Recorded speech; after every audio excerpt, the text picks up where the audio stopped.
Buenas noches a todos, cordial saludo. En esta sesión vamos a presentarles el capítulo 4 del libro Currículo y la educación en el siglo XXI, de Francisco López Rúperes, publicado en el 2020.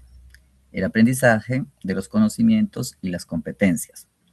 Nuestro grupo conformado por Alejandro Saavedra, Martín Castillo, Paola Contreras y quien les habla, David Mota. Vamos pues a abordar durante este momento cómo el autor entiende la relación entre lo que sabemos y lo que somos capaces de hacer con ese saber. Entonces, la presentación está organizada en 4 momentos. Inicialmente explicando el giro del enfoque de la enseñanza hacia el aprendizaje y qué entendemos exactamente por competencia. Después, se hablará de la relación entre competencias y destrezas, y también de 3 problemas que todavía no están resueltos. Posteriormente, se continuará con el papel de los valores en el currículo y las exigencias de la empleabilidad en el siglo XXI. Finalmente, se cerrará con la idea central del capítulo, el aprendizaje profundo, cómo lograrlo y qué evidencia lo respalda. Bueno, entonces empecemos por el contexto.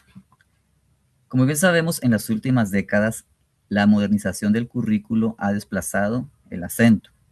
Ya no se trata solo de qué enseña el profesor, sino de qué aprende en realidad un estudiante, ¿sí? De qué se está llevando, qué está captando. Bueno, esto no significa pues que el papel de docente se pierda, ¿no? Que su importancia se vaya lejos, no, al contrario, se está reforzando. Es porque ahora valoramos sus resultados de un modo mucho más explícito. Por ello, el autor López Rúperes advierte que este nuevo enfoque trae consigo una multiplicidad de metas cognitivas, sociales y también éticas, que antes no estaban tan claramente formuladas, pues, y aparecen un reto monumental para las instituciones educativas. ¿Cuál? Pues comprender bien estos nuevos marcos de competencias para poder priorizar sin caer ni en el desatino ni en el inmovilismo. Con este contexto ya pues hablado, cabe preguntarnos, ¿qué es exactamente una competencia? Entonces el capítulo recoge 3 definiciones de referencia. Whitenat en 1999 la describe como un sistema complejo que integra habilidades intelectuales, conocimientos, estrategias, motivación y valores. Los ministros de Educación de la OCDE en 2021 le resumen como conocimiento, habilidades, actitudes y valores puestos al servicio del desarrollo sostenible y la cohesión social.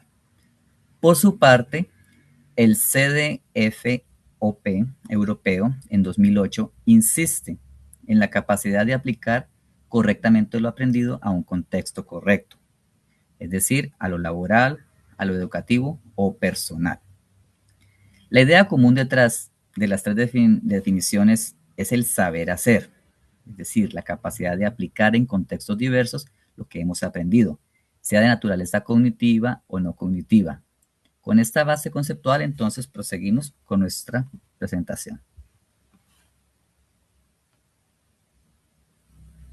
Wow. Entonces, ahora vamos a ver una definición entre conocimiento y competencia para entender si en realidad son rivales o son escalones. Entonces, si algo queda claro es que competencia y conocimiento no son sinónimos, pero tampoco no son enemigos. Ninguna se transpone o solapa la otra. Y sin embargo, pues existe una lectura que sí los enfrenta.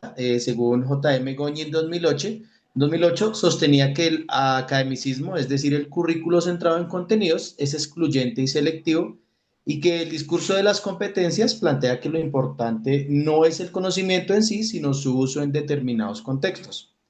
Entonces, frente a esta lectura, los consejos escolares autonómicos y el Estado, en su 18º encuentro de 2008, proponen pues una visión jerárquica, ¿no?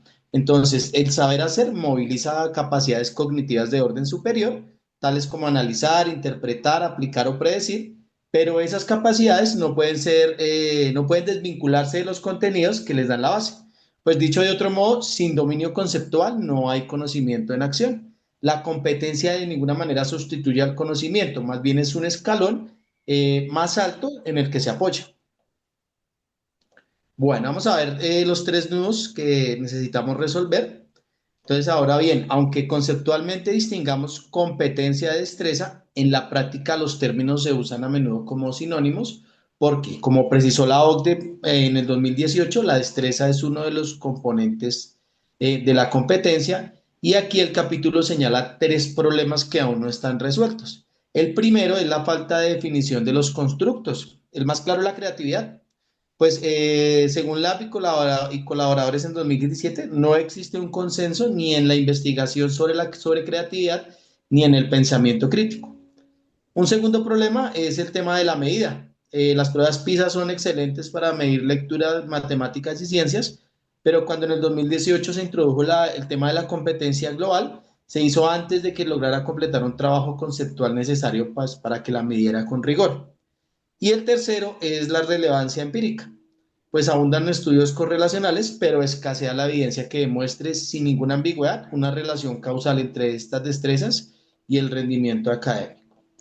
Entonces, sobre este último punto, el capítulo recoge un dato muy interesante y es el del metaanálisis de John Hattie en 2009.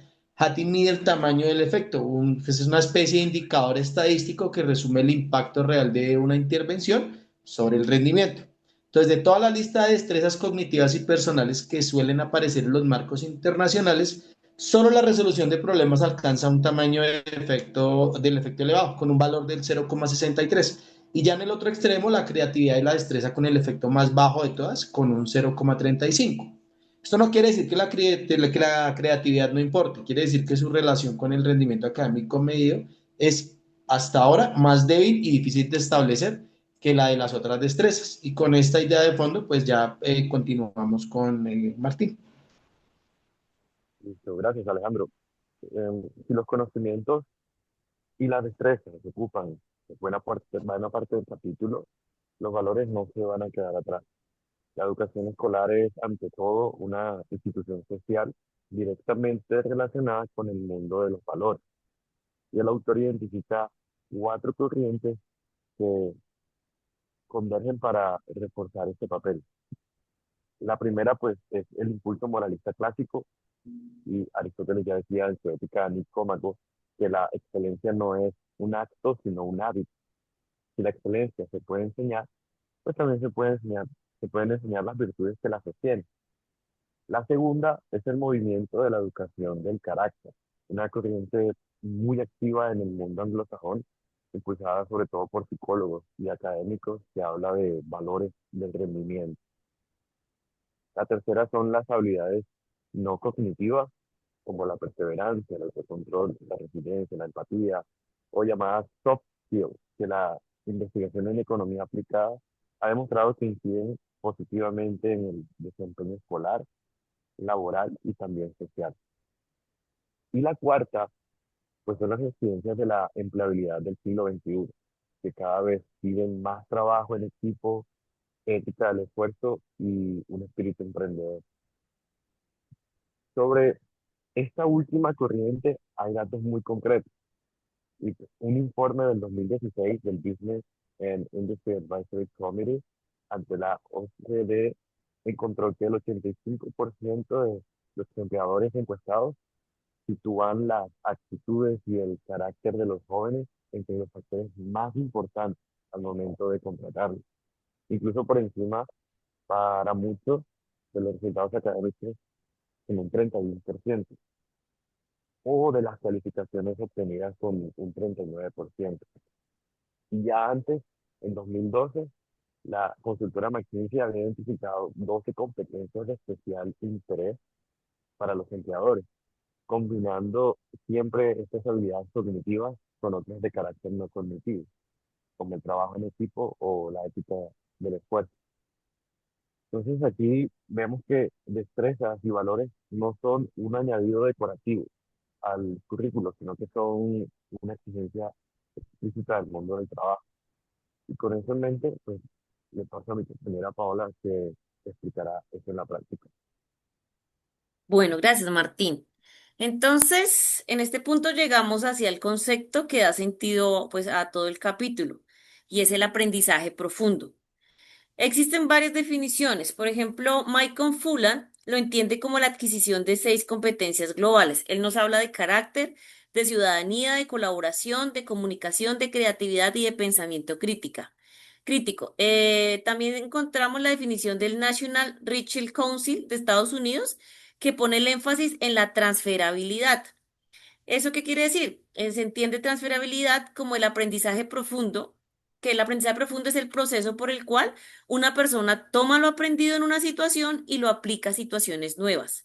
Y también encontramos la definición de López Rúperes, que desde 1994 lo define como una representación del conocimiento caracterizada por su riqueza semántica y por su aplicabilidad. El capítulo se va desarrollando también proponiendo que pensar el conocimiento debe hacerse como una jerarquía de capas, es decir, desde los datos y hechos sueltos, pasando por conceptos relacionados y esquemas o procedimientos, hasta llegar a la capacidad de transferir lo aprendido a contextos completamente nuevos. Cuanto más alto subimos en esa escalera, pues más profundo es el aprendizaje. Bueno, entonces, ¿cómo se logra ese aprendizaje profundo en la práctica escolar? El autor propone actuar sobre 4 palancas. La primera son los tiempos.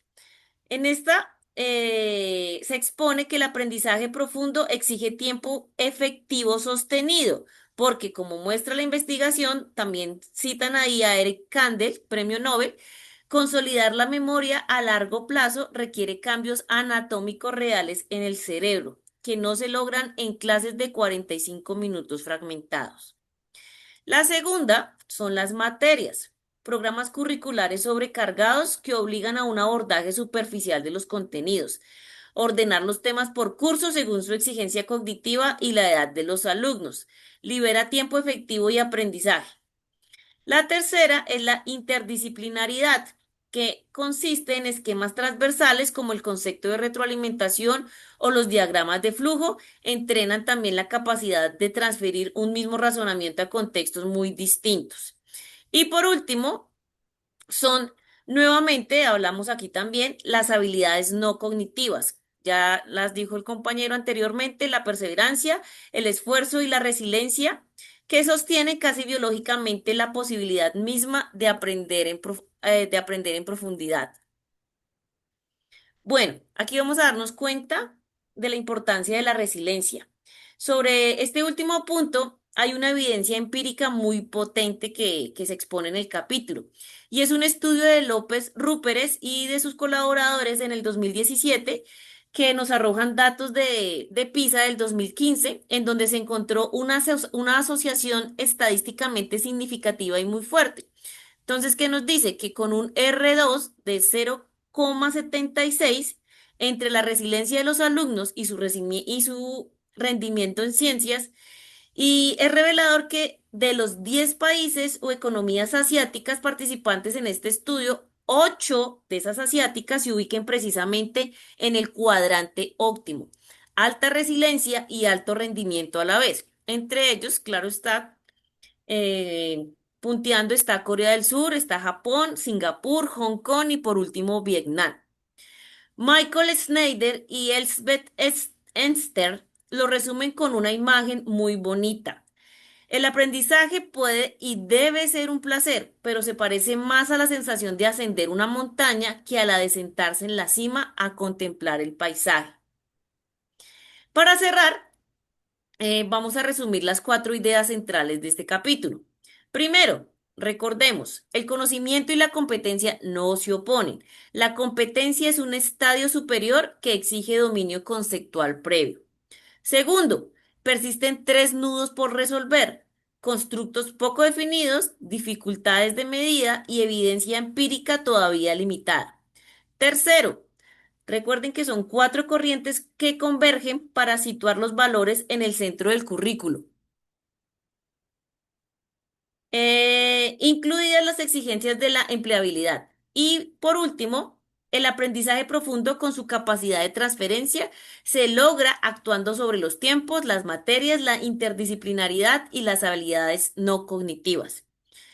Profe, muchas gracias por su atención. Recuerde que fuimos Paola, David, Alejandro, Martín y presentamos el capítulo 4 del Currículo y la Educación del siglo XXI de Francisco López Rúsperes. Quedamos atentos a sus preguntas.